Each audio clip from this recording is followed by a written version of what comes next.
When I was just a kid, I grew up deep in the backwoods, and I was fascinated with the natural world all around. But when the night came, I would look up into that clear black firmament.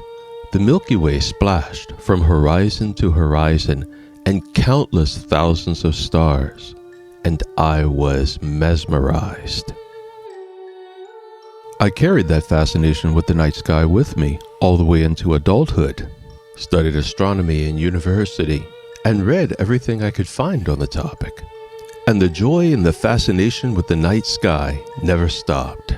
So this year we're adding to the understory program a powerful astronomical telescope, the first of perhaps 3. And I intend to build an observatory because I still live in the sticks, far away from city lights, the perfect place to observe. For here, we have dark black skies in spades.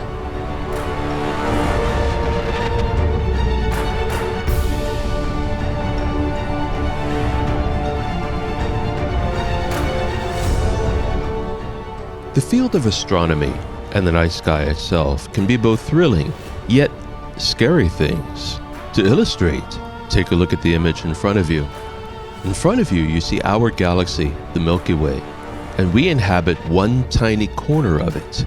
And the Milky Way consists of anywhere between 200 billion and 400 billion stars.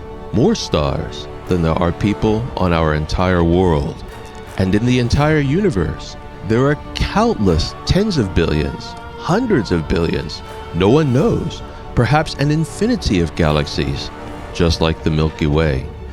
The field of astronomy makes us keenly aware of this, both that this universe is a wide and wonderful place full of things to discover, full of mysteries, full of beauty, and yet, in the grand scale of it all, we are very small. We humans as a species have only recently in our evolutionary history begun to explore the cosmic ocean around us. We are only at the very edge of the beginning, it being less than 100 years in our 200,000-year evolutionary history since we have sent the first manned ships and probes into space. And it's only even been just a few centuries since we built the first telescopes and peered heavenward and learned for sure some basic facts such as the world is round, Earth is not the center of the universe, and the cosmos is truly vast, vaster perhaps than we can wrap our imaginations around. In a field as broad as astronomy, and on a program as broad as Sky Story, the question becomes where to start. The cosmos, after all, is a big place. We could go in the mind's eye to the far end of the cosmos, to here, the very edge of the universe, where we see the fastest moving, farthest flung galaxies riding space-time outward as if dust upon a cosmic wave.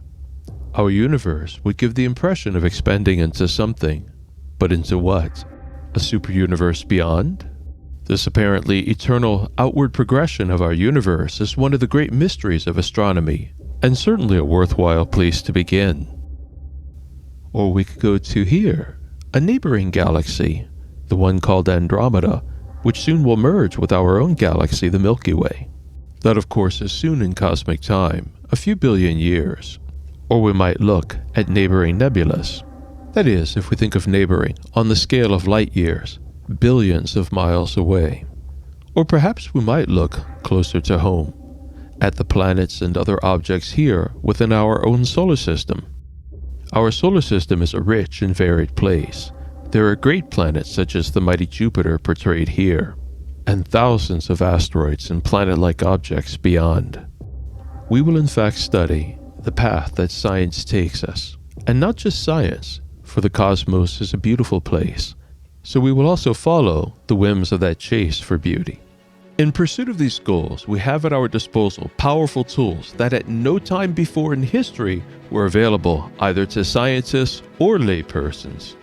We not only have access to a powerful astronomical telescope and CGI generating simulators that allow us to bring to life the far-flung corners of the universe, but we have at our disposal the most powerful telescopes in the world, From the great earthbound observatories to the almost miraculous orbiting telescopes such as the Hubble and the James Webb floating in a Lagrange point far from Earth. I think we'll begin with a simple subject, the planets of our solar system. And when you look past the miracle of life, the most impressive of those planets is the greatest one, Jupiter. Jupiter, a world and a system unto itself, with dozens of moons and its own belt, just like Saturn, though perhaps not quite as prominent. And from Jupiter, the cosmos. So come along for the ride of your life.